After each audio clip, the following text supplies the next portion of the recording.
নমস্কার বন্ধুরা, কেমন আছো তোমরা?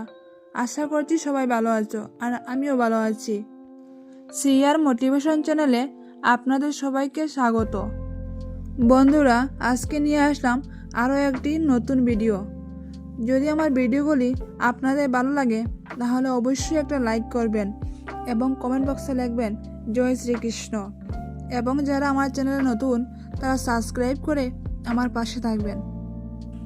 বন্ধুরা, ভগবান শ্রীকৃষ্ণ বলেছেন যে কর্ম করা আপনার হাতে, কিন্তু সেই কর্মের ফল ভোগ করা আপনার হাতে নেই। শাস্ত্রে বলা কথা অনুযায়ী আমাদের দ্বারা করা ভালো এবং খারাপ কর্মের ফল আমাদেরকে ভোগ করতেই হবে।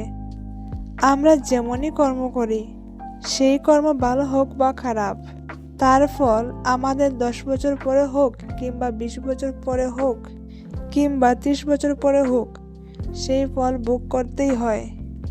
এই কথা 100% সত্য। নিজের কর্মফল থেকে কেউ বাঁচতে পারেনি। যেমন রাজা দশরথ, ভগবান শ্রীরাম, ভগবান শ্রীকৃষ্ণ, এমনকি ধৃতরাষ্ট্রও তার কর্মের ফল ভুগেছেন।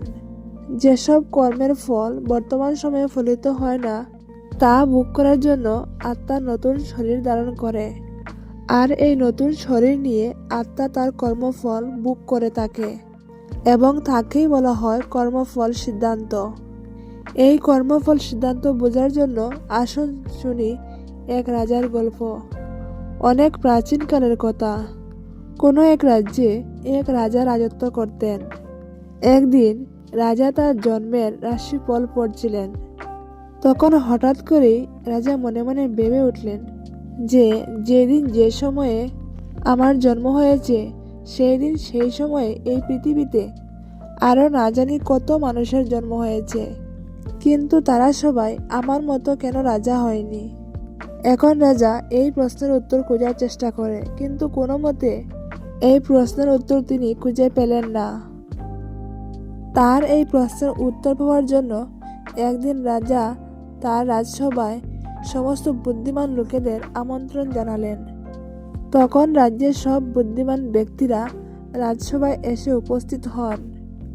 সবাই আশ্চর্য হয়ে পড়েন যে রাজা হঠাৎ করে কেনই বা এই বৈঠক ডেকেছেন।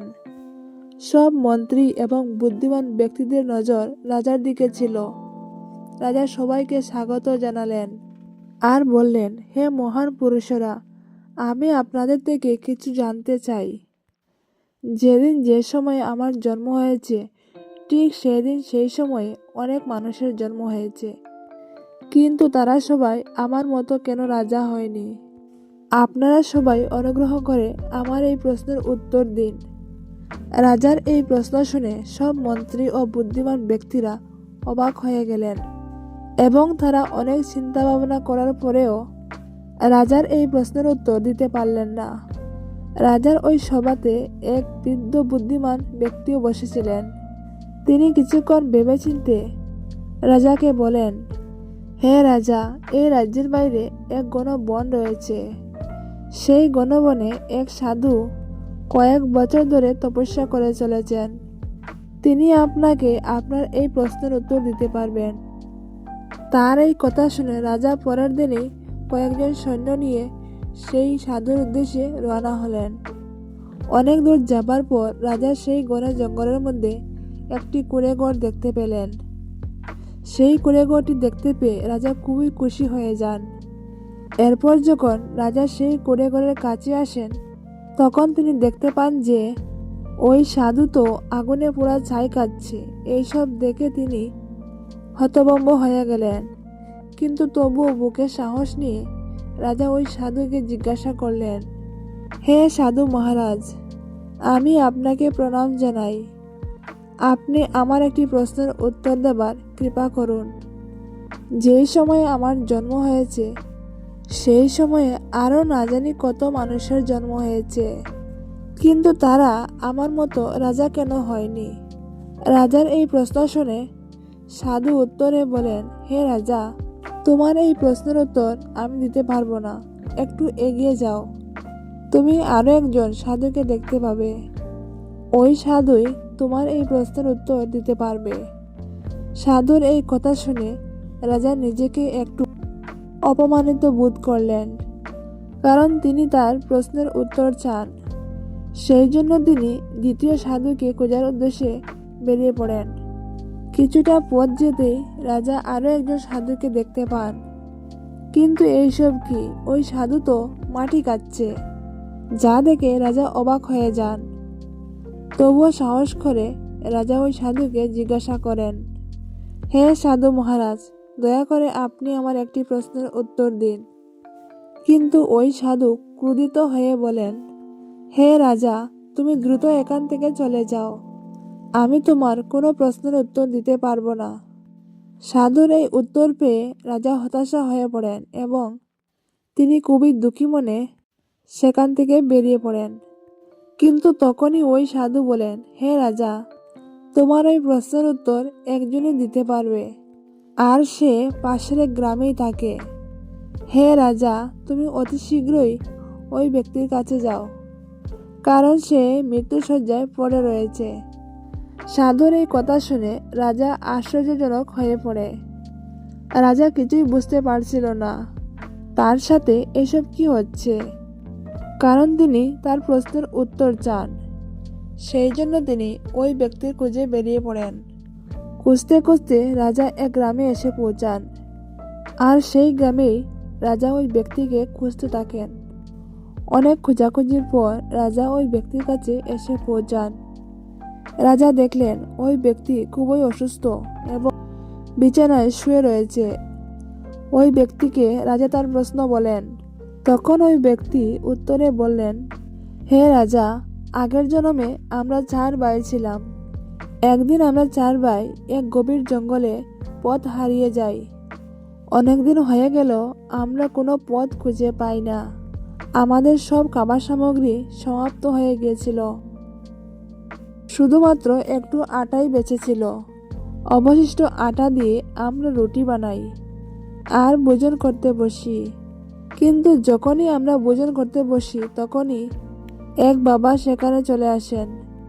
ওই বাবা খুবই ক্ষুধার্ত ছিলেন। সে আমাদেরকে বলে, আমার খুব খিদে পেয়েছে, দয়া করে আমায় একটু খাবার দিন। ওই ক্ষুধার্ত বাবার কথা শুনে বড় ভাই বলে, আরে বাবা, আমার খাবার যদি তোমাকে দেই তাহলে আমি কি ছাই খাবো? এরপর দ্বিতীয় ভাই বলে, আরে বাবা, আমার ভাগের খাবার যদি তোমাকে দেই তাহলে আমি কি মাটি খাবো? এরপর আমি বলি, আরে বাবা, আমার খাবার যদি তোমাকে দেই তাহলে তো আমি না খেয়েই মারা যাব। কিন্তু হে রাজা, তুমি তো খুবই দয়ালু ছিলে, তুমি তোমার ভাগের সব খাবারটি ওই ক্ষুধার্ত বাবাকে দিয়ে দিলে, আর এইভাবে তুমি নিজে ক্ষুধার্ত থেকে ওই ক্ষুধার্ত বাবার পেট ভরাও। আর তোমার এই পুণ্য কর্মের ফলে তুমি এই জন্মে রাজা হয়েছ।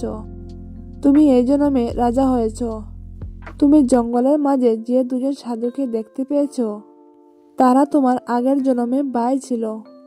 এক ভাই আজ ছাই কাটছে, এক ভাই আজ মাটি কাটছে, আর তোমার তৃতীয় ভাই ছিলাম আমি, যে মৃত্যুর সাথে আজ লড়াই করছি। হে রাজা, এইভাবে আমরা 4 ভাই নিজের কর্ম অনুযায়ী ফল পেয়েছি। ওই ব্যক্তির মুখে এসব কথা শুনে রাজা তার প্রশ্নের উত্তর ভালোভাবেই বুঝতে পেরেছেন। বন্ধুরা, এই গল্পের সারাংশ এই যে আমরা যেমনই কর্ম করি না কেন, সেই কর্ম ভালো হোক বা খারাপ, তার ফল আমাদের একদিন না একদিন ভোগ করতেই হবে। আমি আপনি আজ যা আছি, কেউ ধনী, কেউ গরিব, কেউ অক্ষমতা, আবার কেউ বা সেলিব্রিটি, আমরা সবাই নিজের কর্ম অনুযায়ী ফল ভোগ করছি। এতে কারো কোনো দোষ নেই এবং আমরা ভবিষ্যতে যা হব শুধুমাত্র আমাদের কর্মফলের জন্যই হব।